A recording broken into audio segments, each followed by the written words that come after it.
Um, I'm Humera Septianda as the first interviewer, and my friends. I'm Alfie Ramadan, the second interviewer. I'm Syahrini Murani, the third interviewer. And I'm Dr. Maras Kumil, the fourth speaker.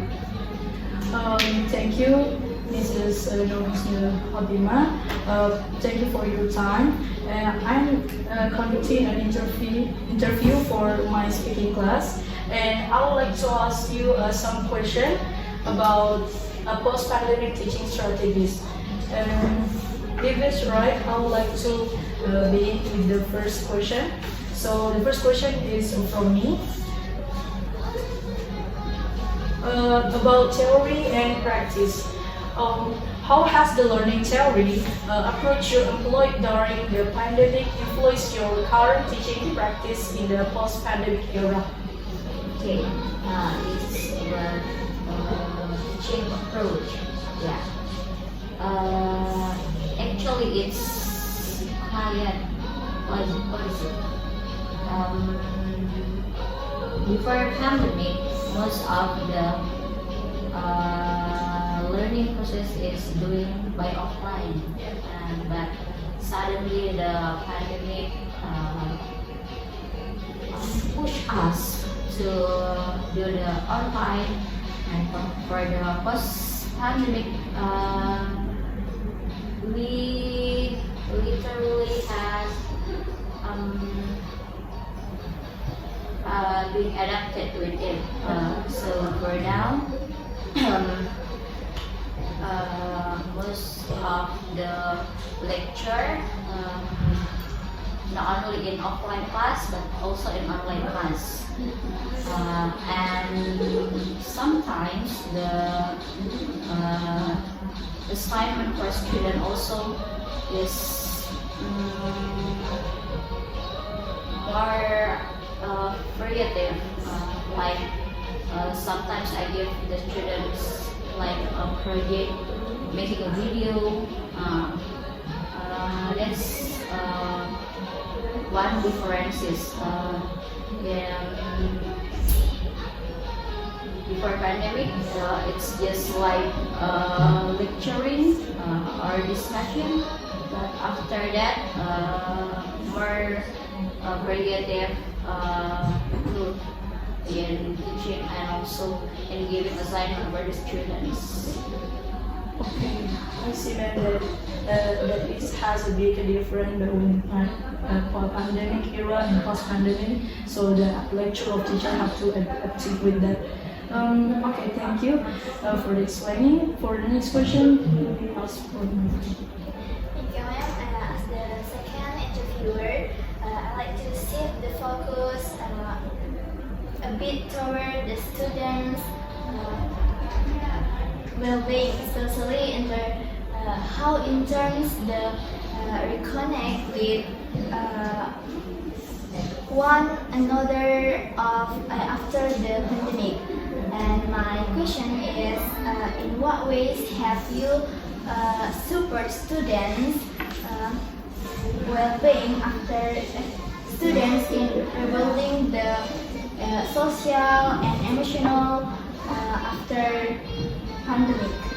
With the lecturer and the students. Yeah. Sometimes I give the student quiz, but the quiz is just in gamification process, like using quizzes. So when I give them quiz using quizzes, they try to be the number one. So the student try to answer the question fast and correct. So they try to win in that quiz. And also, what else? I think that's, I give them a quiz, so they feel enjoy in class before we start the learning process.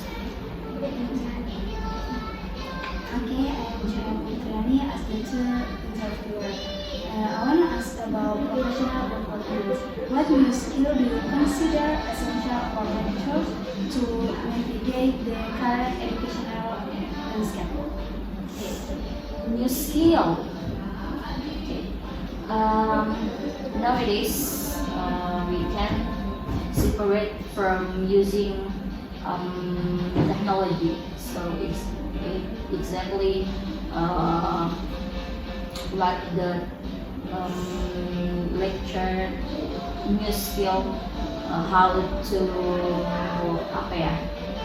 being adapted by the technology. Like for now, we know about AI. So the lecturer also need to learn about using AI, how to teach the student. So how to say it? Sometimes the student is really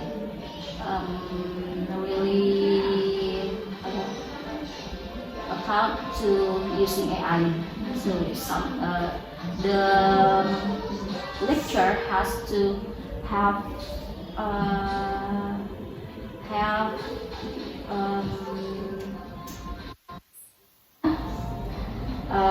cara the way so the student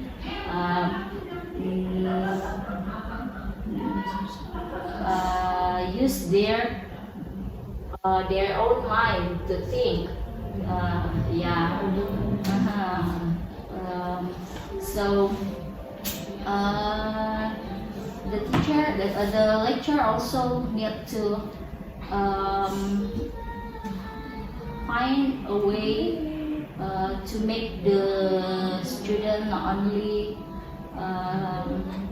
count on using AI. So I think that. Okay, that's very interesting. Thank you, ma'am, for your explanation. Okay, ma'am, I am Dr. Lawrence Kumila. My question is, I want to ask, ma'am, is it good? It's okay. Okay, thank you for your time, ma'am. I would like to ask about teaching practice in the Indonesian context. My question: what are the most significant difference you have experienced between teaching during the pandemic and the post-pandemic period in the Indonesian context? Okay, so it's connect to the first question, yeah.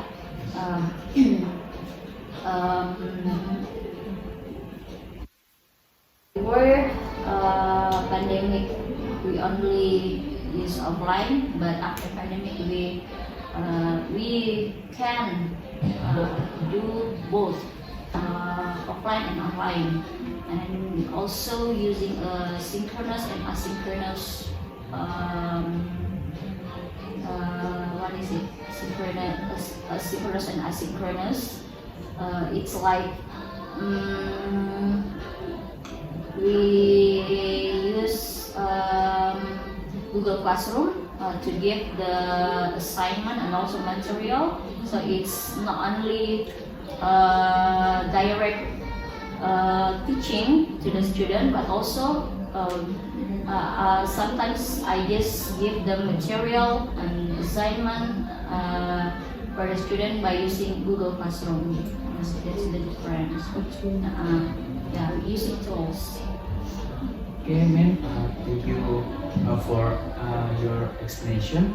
And the last my question about research based practice or journal reference. My question: research highlight learning loss recovery as a major focus. How do you identify and address learning lost in your classroom? Okay, learning loss. Oh, yes. Actually, it's really one of the big problem, yeah.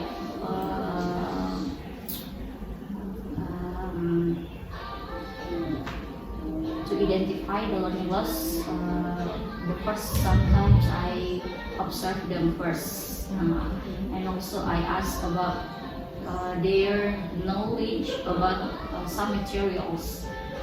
I remember I taught in first semester. Most of the students cannot recognize about verb 1, verb 2, and verb 3 of verb. So actually, that thing something student should know since senior high school, but most of the students cannot. They even don't know about that. So I asked them to memorize. I think you are. So I identify it first, and then I give it more. It's like tugas tambahan for them, so they can apa ya?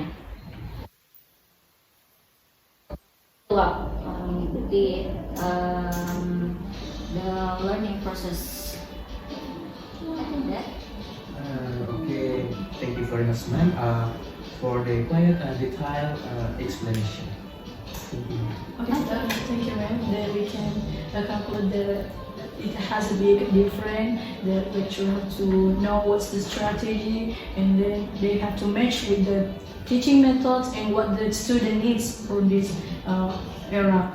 And yeah, thank you so much for your insight, Mrs. Nurhusna. And we have learned a lot from this interview. I truly appreciate your time and valuable answer. So thank you. Thank you.